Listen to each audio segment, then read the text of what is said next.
राधे राधे सभी दोस्तों को कृष्णा एस्ट्रो ज्ञान गंगा की तरफ से ढेरों शुभकामना।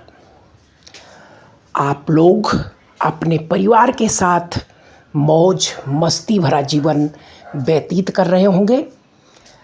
आज का विषय है कि अधिकतर लोग दुखों से परेशान रहते हैं और जब वह कुंडली दिखाने जाते हैं तो उन्हें पितृ दोष के रूप में बोल दिया जाता है कि आपके घर में पितृ दोष है या आपकी कुंडली में पितरों का ऋण है। तो आज सरल शब्दों में और आपकी समझ के लिए मैं आपसे पितृ दोष का कारण और उसका उपाय शेयर कर रहा हूँ इस सेशन में। इसे आप समझें आसान भाषा में। अगर हम किसी से कोई सामान खरीद लेते हैं और खरीदने के बाद हम अगर इस दुनिया में नहीं रहते हैं तो उस सामान का जो कीमत है वसूलने के लिए वह व्यापारी या वह दोस्त जिससे सामान लिया गया था वह सामान की कीमत उसके परिवार से ली जाती है या मांगी जाती है। समाज यही कहता है कि भाई आपके पिता ने लिया है और उस सामान को आप दो। तो जब हम लीनियज में अगर हमारे माता पिता या हमारे पितृ किसी भी प्रकार का कोई भी ऋण ले लिए हैं तो उस ऋण को पूरा कौन करेगा? आप या आपके वंशज उसको पूरा करेंगे। ये तो एक सरल है। दूसरा कारण यह होता है कि हम कुछ चीज़ें पिछले जन्म से पिता या समाज से लेकर जब आते हैं तो वह भी कुछ एक ऋण के रूप में हमारे ऊपर रहता है। उस ऋण को भी हम पूरा करते हैं।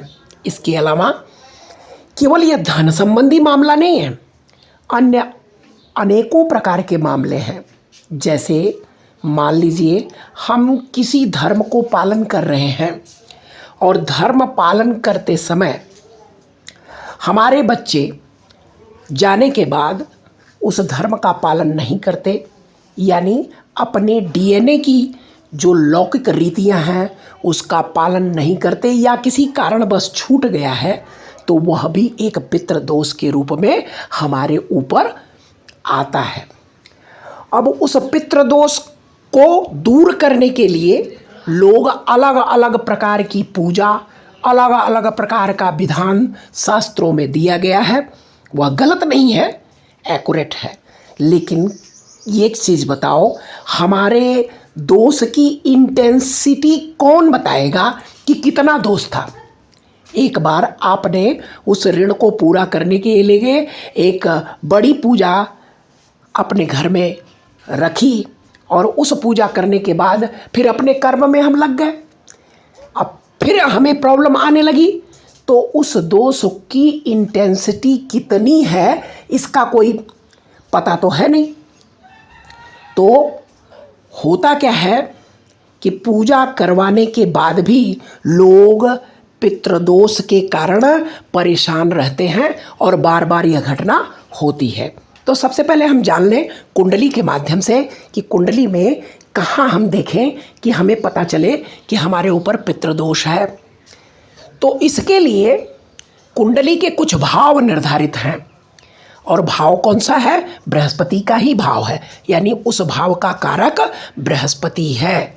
तो दूसरा भाव जो हमारा कुटुंब का है, धन का है, हमारा परिवार है, जो कुटुंब परिवार है, वाणी है, इस भाव में बृहस्पति के अगर दुश्मन ग्रह कौन है? शुक्र, बुध, राहु, ये ग्रह अगर विद्यमान होते हैं तो हमें पितृदोष का निर्माण होता है। दूसरे, पांचवें, 9वें और 12वें भाव में अगर बृहस्पति के दुश्मन ग्रह शुक्र, बुध, राहु विद्यमान हो तो हमारे ऊपर पितृदोष का निर्माण होता है। अगर मान लीजिए बुध है तो फाइनेंस से रिलेटेड वह पितृदोष है, बुध है तो, और शुक्र है तो स्त्री या परिवार या किसी से धन का वादा करने के बाद उसका पैसा नहीं दिया गया या उसके पैसे को हड़प लिया गया है, तो यह शुक्र का पितृदोष होता है। राहु जनित यानी आपने उस व्यक्ति के साथ गलत कर्म किए हैं, चीटिंग किया है, धोखा दिया है, उसके चोरी की है या उसे मार दिया गया है। क्योंकि राहु का जो पितृदोष होता है, राहु से निर्मित पितृदोष एक बहुत बड़ी डेंसिटी क्रिएट करता है, यानी उस घर में अचानक मौतें होती हैं। राहु वाले में अचानक मौत होंगी, आप कोई भी कार्य करने जाओगे वह कार्य पूरा नहीं होगा, आर्थिक स्थिति बर्बाद हुई घर की दिखेगी, किसी न किसी प्रकार का अवरोध उस घर में उत्पन्न होगा, भूत प्रेत जैसी समस्या किया कराया सब यह राहु की वजह से होता है। राहु के पितृदोष की वजह से आपके घर में भूत प्रेत या किसी ने कुछ करवा दिया, कर दिया, मौतें होना, यह सारी चीज़ें राहु निर्मित पितृदोष की वजह से होता है। अब इसके उपाय के लिए शास्त्रों में क्या है, कहते हैं नागबली या नारायण बलि, इसके अलावा भागवत कथा, इन सब चीज़ों का आयोजन आपके घर में करवाया जाता है पंडित जी के द्वारा। और पंडित जी नाग बलि या नारायण बलि करवाने के बाद आपके घर से पूजा करके चले जाते हैं। 6 महीने साल भर स्थिति ठीक रहती है, कोई प्रॉब्लम नहीं होता। कभी कभी तो तीसरे महीने ही प्रॉब्लम आना चालू हो जाती है। तो इसका एक परमानेंट इलाज क्या होना चाहिए, तो इस पर मैंने बहुत विचार किया, शास्त्रों का अध्ययन किया, उसके माध्यम से और लाल किताब के माध्यम से भी उसमें एक स्पेशल बताया गया है कि आप अपने परिवार से जितने भी सदस्य हों सम संख्या में, यानी जितना आप अपने से ले रहे हैं उतना सभी से कुछ पैसे एकत्र करें, और एकत्र करके कुछ पैसे नहीं, जितने सदस्य हैं उतने पैसे एकत्र करना है और अमावस्या के दिन ले जाकर मंदिर में दान करना है। यह क्रम आपका 41 यानी 41 की संख्या में 41 डेज होना चाहिए, रेगुलर हो रहा है, और नहीं तो अमावस्या कर रहे हो तो 41 अमावस्या 41 अमावस्या करना चाहिए। तब जा कर के इस पितृदोष से आपको मुक्ति मिलती है।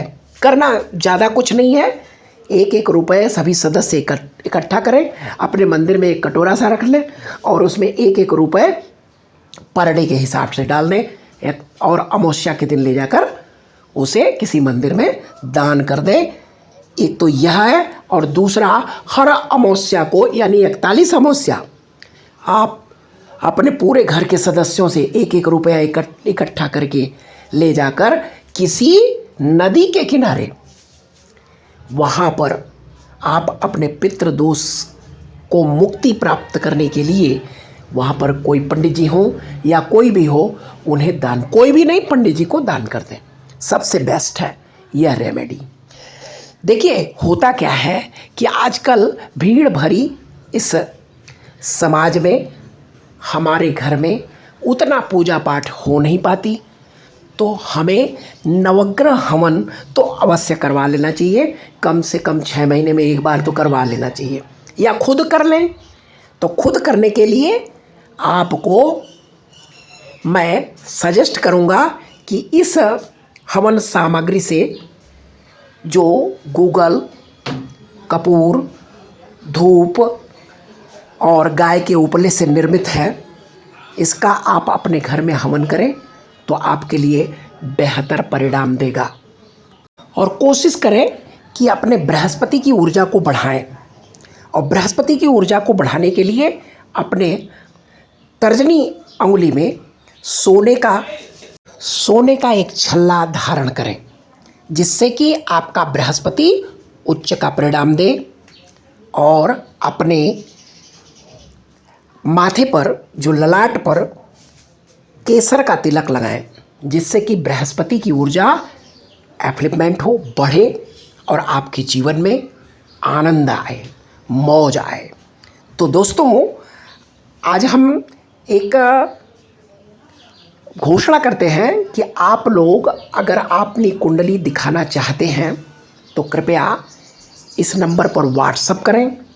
और एक समस्या जानने के लिए आपको कुछ फीस देनी पड़ती है।